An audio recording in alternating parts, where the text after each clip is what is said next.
Hey Ringside crew, welcome to the internationally known Dudes at Ringside podcast. And now here's your host, Joe, Panther III. Hello there, wrestling fans! Welcome to another episode of the internationally known Dudes at Ringside podcast. With this being the 4-year anniversary of this illustrious podcast, why not we open March with this awesome young lady. This is Tri-State Wrestling Month. Well, it used to be East Coast, but now it's like Tri-State because I live in the tri-state area of Pennsylvania, New York, New Jersey, and I had to have this young lady help me open it. Let's give a warm Dudes at Ringside welcome to Angel Duvall. Welcome, Angel. Welcome. Hi, guys. How are you? Awesome, Angel. So, if my internationally known audience is not familiar with, and why not? What would they not be? Introduce yourself. So I am the manager of the Asgardian Beast, Cade Lothbrock, Angel Duvall. I am out of Binghamton, New York, and I work mostly for Excite Wrestling. I'm trained by H.C. Loke, most amazing trainer ever. Named my child after him. This business is absolutely beautiful. I would never have it any other way. Awesome. So, what was your first experience with your trainer? Was it difficult to find the school, or did you find it immediately? Like, how long did it take? And yeah, let's go. Got you. Okay, so I'm originally from Knoxville, Tennessee, and I moved up here in 2020, and I was kind of trying to find fun stuff to do in the area with my husband, and we met another person that was currently training, and he was like, you should come to a show. And so we started coming to a couple of the Excite shows when we were still out at the mall, and I noticed that we had some girls, and I was like, oh, so this isn't just guys. I can come into this. And so I decided to extend my hand, and I went to the after party after the show, and I walked up to Marie Valdomina, and I stuck my hand out, and I said, hi, my name is Sarah, and I would like to wrestle.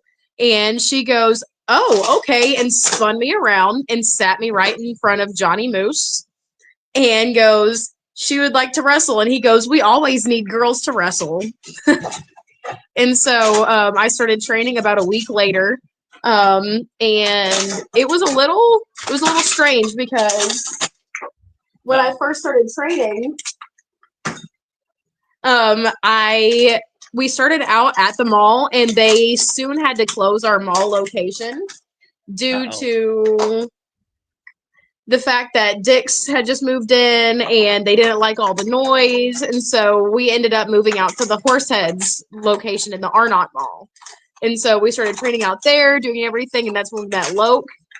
And he was a saving grace because when I first started, I had a hard time adjusting and understanding everything.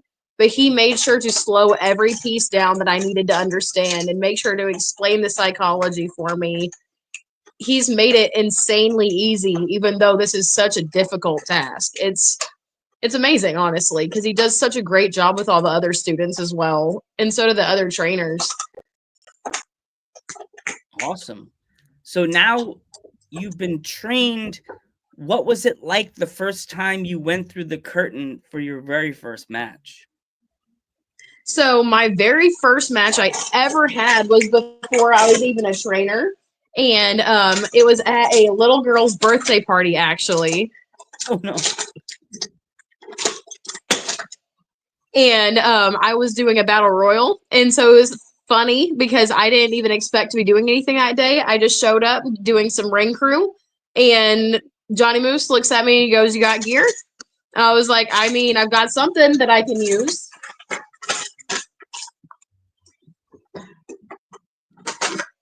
Sorry, I have a pit bull that has decided that she needs to chew everything at the moment. Highly apologize about that. But I told him, I was like, I have something I can use. And so he goes, good, go put that on because you need it. And so I went and I just got everything ready. I got told I was going over and things didn't go quite the way it was supposed to, but it was really fun. It was a free for all. I, at that point, was so green that I had no idea what I was doing and was giving stomps, not even laying them in. It was a whole time. But since then, until becoming a manager, first time through the curtain as a manager, I went through a door. So it Oh was no. quite a different, quite a different jump. So That was also about 2 months after I had my son, and so that was very, very interesting. So how do you prepare yourself? Like I know I've watched tons of. I watched poor Danny Moe go through a door at PPW in Yes. Slatington. So how do you prepare yourself for that? Like I know I've been taught in the past to tuck your neck, but like, Yep. do you think okay, this is gonna end right? Like how do you prepare yourself for that? The way that I personally prepared myself was I just was like, okay, okay, hold your breath. And it was because I didn't want the wind to get knocked out of me when I made contact. But yep, it was tuck your neck, and I promise I'll put you down the right place. The good thing about going through the door, the one time that I have gone through so far was they put me through the door on top of Cade, so it was almost like having a landing pad underneath, little support. I'm gonna say this with like the air of like scared he's gonna kick through my window and grab me by the neck. It's like a fluffy pillow. Exactly. It was great. It was fantastic. And afterwards, I looked at him. I was like, "You were a fantastic body shield." And he goes, "Thank you. I tried." I could say this and I could hear his voice go, "Fluffy pillow, Joe, you ass." Next Especially time since I he's in see you at the Disney right show, we're now. practicing. I could see you like him messaging my dad, Papa Panther. Dear Papa Panther, if he knows I'm going to be at the show, if he comes to PPW, bring Joe 2 hours before show. I'm teaching him how to take a bump. Oh my gosh. My dad would be like, Randy, somebody wants you to come earlier. What? We're just gonna bring you earlier to get some interviews. Right. Bring your oh yeah, by the way, bring these shorts and bring a different colored shirt. They want you to do something at the show. Oh, what? Do an interview? Oh, something like that. And then I get to the Something like show and that. Something along those lines. Cade's just like, Joe, I'm gonna teach you how to take a bump. What? I kind of heard something about fluffy pillow. Oh fuck. I can see this entire scenario genuinely playing out.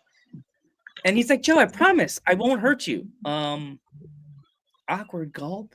I'm a podcaster. I saw this video on Instagram. I don't know if I sent it to you. The guy diving out of the ring and landing in the Yes. middle.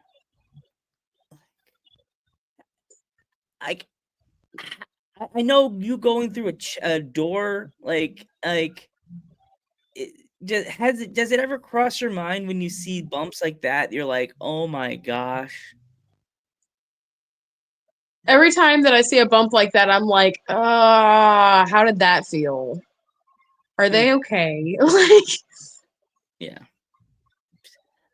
I just go, oh my god. People send me, like the non-wrestling fans will send me this. Joe, what did this look like? What did this feel like? You know when, or my dad, Papa Panther, would be on Instagram and get videos that are like so bad. And go, what about this? I'm like, that's backyard wrestling. Stop it. No. That's a no from me. Disclaimer, I've actually been asked, but I could say this because 4 years, literally been asked, can I have a backyard wrestler actually message me? I'm not saying names, but he actually, I want to say he looked like a Native American character. I was so gung-ho. He had the promo picture and everything. And then in the message on Facebook saying, I'm a backyard wrestler. I never blocked. If you admit that, that's not a good thing. Yeah. I never blocked so fast, Angel. I was like, fuck. It was like a snake. I was like, fuck. Nothing screams lack of training. I did like the cat in that video with the little kid that was like, I was like, Nope. Nope. I interview. It sounds Nope. horrible, but I love interviewing independent wrestlers because it really it's people think, oh, it's you probably feel so jolly when you like, no, I just feel like Homer Simpson skipping through the candy world in that episode of The Simpsons when he's skipping through, and I see like these new bright and shiny independent wrestlers. I was like, oh, look at that one. Gulp. Oh, and everybody's like, how did you get all these interviews? You just message and hope they come back to you. I was going to say 90% of the time when it comes to the independent wrestling scene, these people are trying insanely hard to network and they have a hard time doing it. Podcasts are the most amazing way to be able to do so for your character, for your company, for any type of business that you're trying to do in the first place. It gets everything to the general public. But sometimes, in The Crow, sometimes the wrestlers are good, and I love them. And first and foremost, with this being the 4-year anniversary, I want to send a huge shout out to Foxy, because yes, I hope you're watching this, Foxy, and I hope you're sitting there tattooing, listening to this on your phone with the speakers blaring, and the person tattooing is going, and they just said your name. Thank you, Foxy, for opening the door for Dudes at Ringside podcast. If it wasn't for your gothic little self meeting you that day in NYWC, and then hanging out with you while you were pregos at the table, and as Damien's almost getting thrown through a wooden table that didn't break, ask him about it. It was such a bad scene. Oof, yikes! But that was at Psycho Circus. But I've known Foxy so long since I lived in Long Island, and oh wow, actually, that tape. They're Damien Draxon. He's gonna be Draxon. Ooh, I'm telling. I could see him commenting Draxon. Draxon's Damien Dragon, Joe. Wow. I have the cassette tape. He knows. He saw it, and he was like, "Oh my god, that's the only one left, Joe." I'm like, wow. I could make money from Damien. But I have the promo. I have the his pictures that he took. I told you about. I have the one with Foxy. I have the videotape that actually was. You're gonna laugh. This goes so far back that the video was actually filmed on an old spy tape. Yo, how dare you date her like that, dude? But it was so funny. I was like, you could tell Foxy drew the cover of the thing because it was a cartoon drawing of the both of them on the cover of the tape. It was like a paper cover, and I bought it. I was like, oh, I gotta buy this. Wow, I'm gonna have to talk to her about that because that was a long time ago. Wow. And I forgot how many matches was on the tape, but it says something that this podcast was opened with an awesome young lady, and you know Foxy on the different levels. So my memories of Foxy is being an awesome manager with that super crazy Sweet Dreams Marilyn Manson song in my brain forever. So like, I can understand that. That would stick as a core memory for me as well if I got to see that back in the day.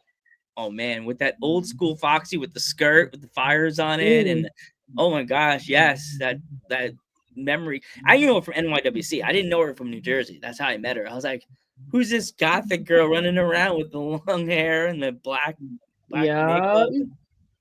Yeah. And she's still one of the she's the prettiest girl in the locker room. Like there's no comparing. There's the reason why the crowd loves her so much. She's gorgeous. There's no way you could. Big eyes. Those big eyes. Oh my gosh, I know. And we're like two little girls talking in the corner. Look at her. Look at her. She's so pretty. She's gonna be like, stop. I can see the comments. Stop it. The timestamp when we say it. Stop it, you two. Damien, she'll be like, you're making me blush. Damien's gonna be like Draxon, and on the timestamp when I say Draxon. Who's Damien Draxton? Is that like if we couldn't afford the name Damien Dragon? So my spelling. It's the Great Value brand. Yes. If I couldn't spell dragon in school, I got mocked for accidentally making, gosh, I made everybody's favorite king of the DDT, Jake the Snake, and I horribly accidentally spelled Jake the Snake, and I never lived that down. So my friend's like, "Oh, Jake the Snake," and I'm like, At that point, it just has to be an inside joke between the "Yeah." buddies. It has to. And every time he was going to the car, "Oh, Jake the Snake," I'm like, mm, ow. So yeah, so did you? I know you work with Cade now, but Cade is Mhm. another part of this podcast history. So let's talk about Mr. Cade now. So, Let's like, talk what about is it like to work with a Cade. guy like Cade? He's morphed so many different times the way he is. And now he's like Mr. Buffy Buff. Like, what is it like to work with like Cade? It It's is actually insanely fun to work with Cade. I'll get messages at 6 o'clock in the morning because he is at the gym and he has a random idea for a wrestling match. And he's like, listen to this, kid. Just hear me out. Like, um, the spots that he comes up with are great. Every storyline that he pitches, 90% of the time goes through because it's a genuinely good idea. He has a big thing currently for looking out for the students at Excite, and so much so that he has started talking to the other students about bringing them in and doing things, and that's just a really big deal in general for all of these new kids because they haven't gotten that kind of experience to even talk to a what I would consider a veteran and get the kind of knowledge that he can pass down because I have received years worth of information from him in just the couple of months that we've been working together. But we were also super close friends before we started working together as well. But that just helped with all the ring chemistry and everything. It's always a blast. 90% of the time before we go out is let's go out and have fun. And we go back in the back and he's like, that was great. He's the biggest supporter. Yeah, he's a good guy. Like with Cade doing all like these hardcore matches, have you ever thought of taking like I know a lot of women don't. There's a lot of women that do take the bloody bumps, but do you ever think about taking a bloody bump like in a I match? actually do. I've spoken to my trainer about it multiple times. I've spoken to Loke. I've spoken to him about it. That eventually in the future, that I would love to do something like that because it's for the show. It's for the crowd. It's the more effect that and with the legacy that he's passed down basically at this point, him being Stockade in the past and him morphing so many times and doing all these hardcore and death matches, and I would like to be able to carry on that legacy because we've even talked about me carrying along a part of his move set. That way it's like a mini Stockade at some point. Hmm. But I would love to. Definitely on my checklist. Well, if you when you're ever thinking of doing the hardcore wrestling, remember don't forget about H2O because Oh they're yeah. yes. I get tagged by them on a daily basis for their shows. Like nobody else wrestling. This is talking to every wrestling promotion. Tag dudes at ringside. I'll post your stuff. Collab with me. I'll collab. There you I'll go. let your stuff get posted on there. As long as you guys, tickets on the side. But you can collab with me. I like going to wrestling shows, even though I work on Saturdays and it kind of like kills the vibe. Like, And that's always such a bummer working on a Saturday during a show. yeah, and I have to rush because I wear scrubs because I work in a nursing home, so I have to wear Mhm. scrubs. And if I had to go to a show, I have to run in the bathroom, change into a nice shirt, my dude's a ringside shirt, put my nice cute jeans on, get my nice kicks on, and have my suit jacket in my boss's office, hanging up, and then not leave with that, like Batman rushing off. Joe, you didn't finish the dining room. Fuck the place. I get that. I'm the manager at a gym, and when I have to leave, I'm like rushing to go throw my manager clothes off and throwing my wrestling clothes on, trying to get to practice or trying to get to a show. It's crazy. But I love my job. I love the people. I love all my residents. They're all sweet, cute, little, lovely people.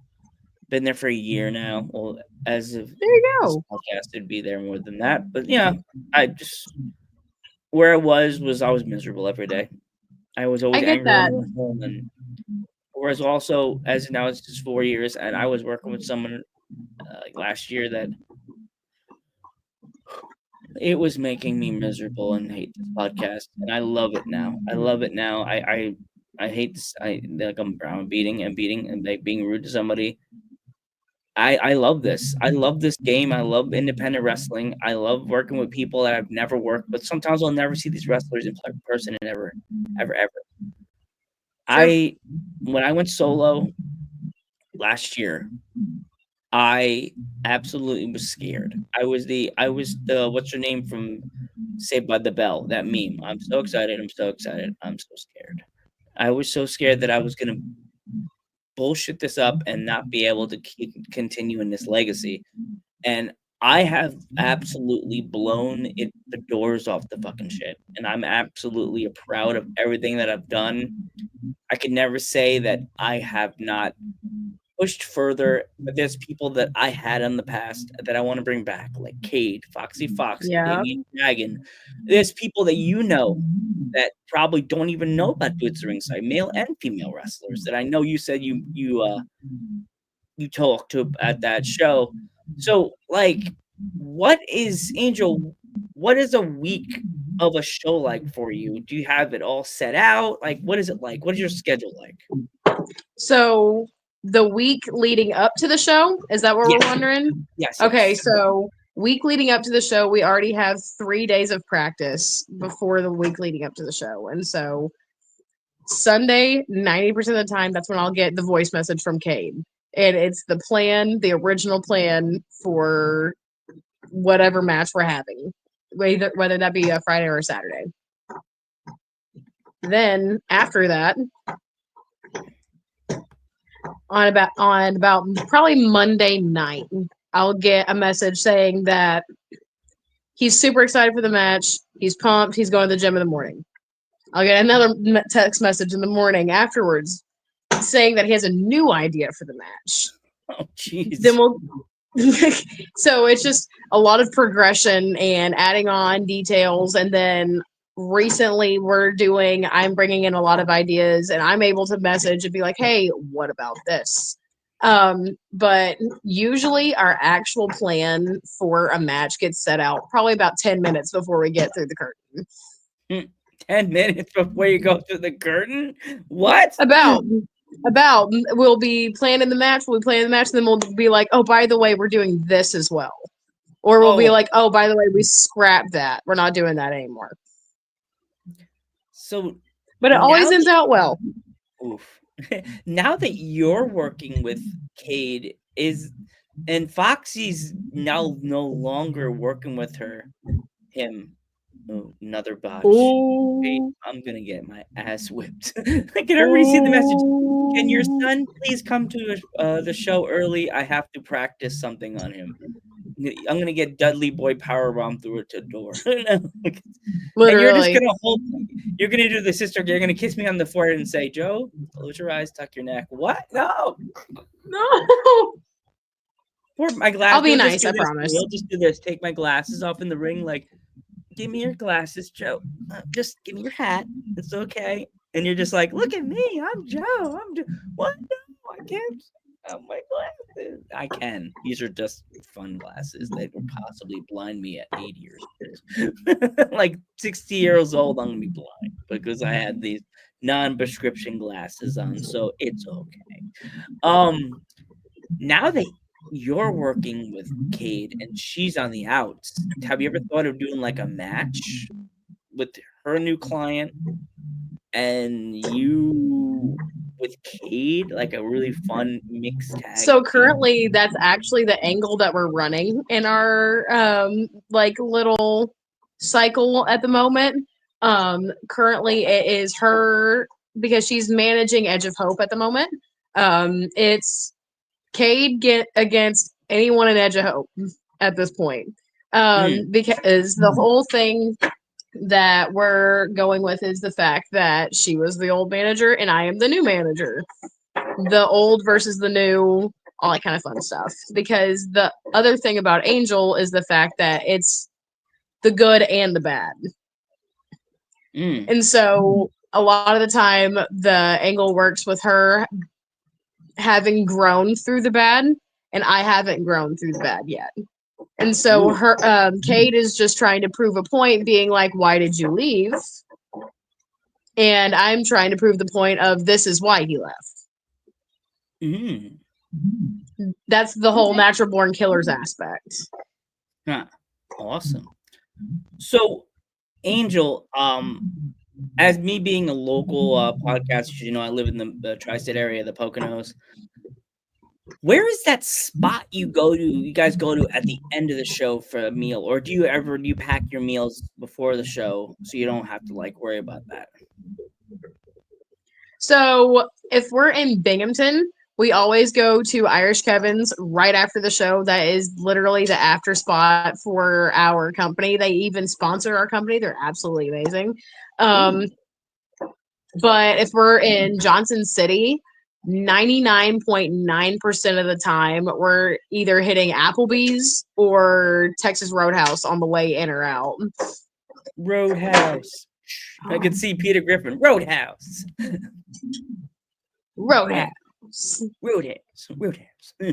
Yeah, for me, I live in this Milford, Pennsylvania area. Like for me, if you ever come here, definitely if you're in to fish, go to Balch's because they're delicious. I love Balch's, even though we're near the Delaware River, we're not near the ocean, but it's so good. Okay.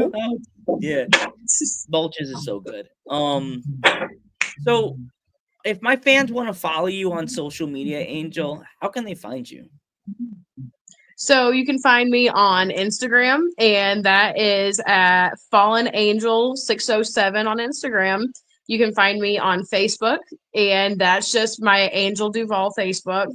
Love to see you on that one. I'm trying to build that one currently. And also, you can find me on TikTok as well, Angel Duvall on TikTok, and that's Mama Monster on TikTok. Awesome.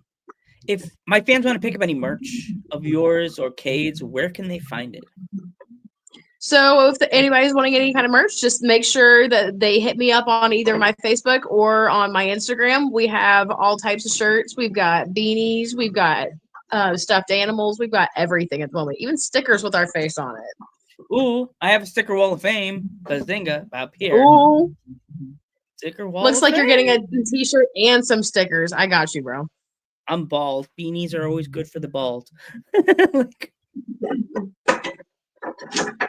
Beanie's good for the bald. Everything. So, before we go, Angel, if there was any kids watching this podcast and they had aspirations in doing what you do, what kind of advice would you have for them? So I would tell any kid that's wanting to go into this, just do it. Start preparing yourself, though.